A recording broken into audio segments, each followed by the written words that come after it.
Ah bah ça, je m'en rappelle vraiment pas. Salut à tous, j'espère que vous allez bien et bienvenue dans cette toute nouvelle vidéo. Bonjour. Bienvenue. Bonjour. Bienvenue. Tout le monde, je l'espère, connaît le film La folle journée de Ferris Bueller. Oui? Non? Peut-être? Là-bas? Je ne suis pas sûr.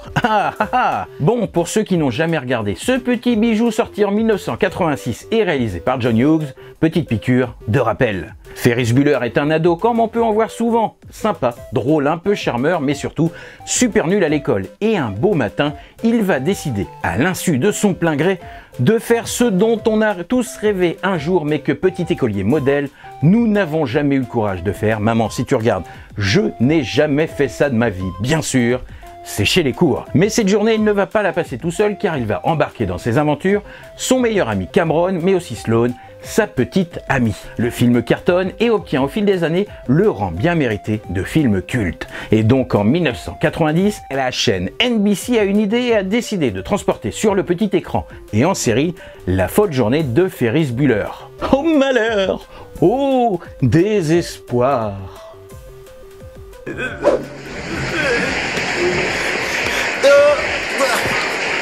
Merci à tous.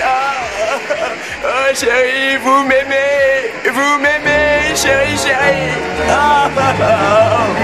Mais avant même la première diffusion, les signaux sont déjà tous au rouge pour la série. John Hughes, le réalisateur légendaire du film, ne veut rien avoir à faire de près ou de loin avec la série et refuse même que son nom soit associé à la série de quelque manière que ce soit, ce qui, on peut dire, pue déjà la loose à 10 km. De plus, aucun des acteurs du film original ne veut reprendre son rôle dans la série. Matthew Broderick laisse ainsi sa place à l'inconnu au bataillon, Charlie Schlatter dans le rôle de Ferris.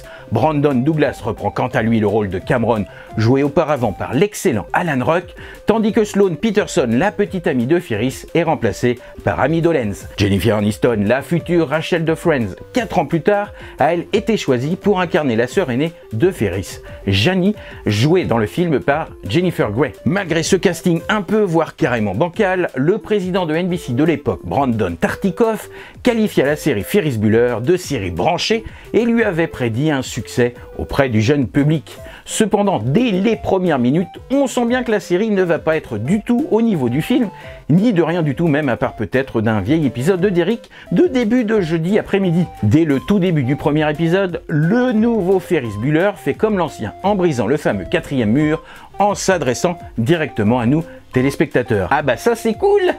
Eh bien non, car là, comme qui dirait, eh bien c'est le drame. Le nouveau Ferris explique que lui seul est vrai et que celui de la version du film n'est qu'un personnage basé sur lui. C'est un peu naze. Après avoir bien critiqué la version de Matthew Broderick, il décide d'utiliser ni plus ni moins qu'une bonne vieille tronçonneuse chippée à son papa pour décapiter la version en carton du film pour prouver qu'il est bien différent de la version du film. Mais dire qu'on est différent, c'est bien, mais le problème de la série, c'est que tout ressemble de près ou de loin au film, que ce soit la façon de parler du nouveau Ferris, ou même ses parents qui sont qu'une pâle imitation des originaux. Même la musique utilisée ressemble au film à une seule différence près et de taille, c'est qu'ici on a l'impression qu'elle a été faite sur un bon vieux clavier, beau tant pis, tout bien pourri. Rien ne colle dans la série, Ferris est passé de cool à attachant à ultra chiant et arrogant, Janie est devenue la sœur que l'on déteste alors que dans le film, ça se voyait quand même qu'elle adorait son frère. C'est nul, nul, nul et re-nul, et même l'action qui se déroulait à Chicago a déménagé à Los Angeles. Pourquoi, vous me direz? Pourquoi? Eh bien, j'en sais rien. En tout cas, après ses débuts en août 90 aux États-Unis, la série Ferris Bueller est très rapidement reléguée sur la case du lundi soir, mais après une série qui, elle, est devenue une vraie série incontournable de la culture pop des années 90, Le Prince de Bel-Air avec Will Smith.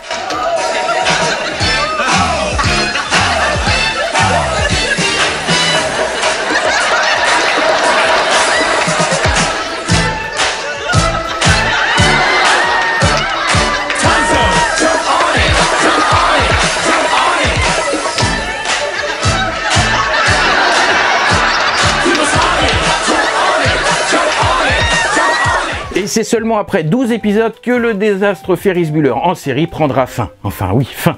Et ça c'est bien. Alors oui, c'est vrai, il y a eu 13 épisodes au final, mais NBC diffusa le dernier épisode seulement en 1991. Les critiques furent unanimes pour dire que la série fut un énorme désastre sans lien avec le film. Et c'est une Jennifer Aniston étonnée en 2019 qui a répondu à un journaliste qui venait de lui montrer une vieille photo du casting de la série et qui lui a donc dit qu'elle n'envisageait aucunement une réunion du cast de la série et qu'elle ne savait même pas si la moitié du casting travaillait encore dans le milieu. Un point qui fait mal pour Jennifer Aniston. En tout cas les amis, si vous voulez voir une vraie série dans le style de Ferris Bueller, je ne peux que vous conseiller ou vous reconseiller, si ce n'est pas déjà fait, de regarder ou de re-regarder ou de re-regarder la série Parker Lewis ne perd jamais, qui elle est toujours aussi cool à regarder. Bon, avant de vous quitter les amis, je voulais partager avec vous un petit entretien que j'ai pu avoir avec l'acteur Alan Ruck. Pour beaucoup, il est Cameron, le meilleur ami de Ferris Bueller dans le film de John Hughes, mais pour moi, il est et restera Stuart Bondek dans une de mes séries préférées et dont je ne me lasse pas de regarder, oh non jamais, la série Spin City. Alors les amis, c'est tout de suite en vidéo. Nicholas.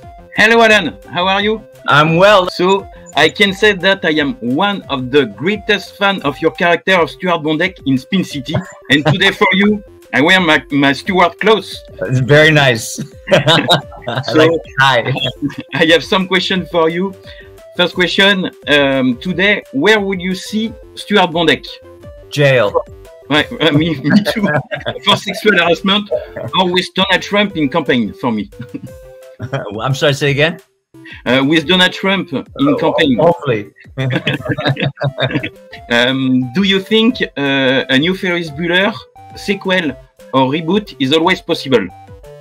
Well, you know, they were talking about it. John Hughes talked to Matthew early on about maybe Ferris Bueller goes to college, and Matthew didn't want to do it. And then people have talked over the years about why don't we do it, you know, middle-aged Ferris and Cameron. And I always thought they should wait until we're in our 70s and like Cameron is in the nursing home and Ferris breaks him out for one last day and they do a bunch of, you know, naughty stuff and then Cameron dies.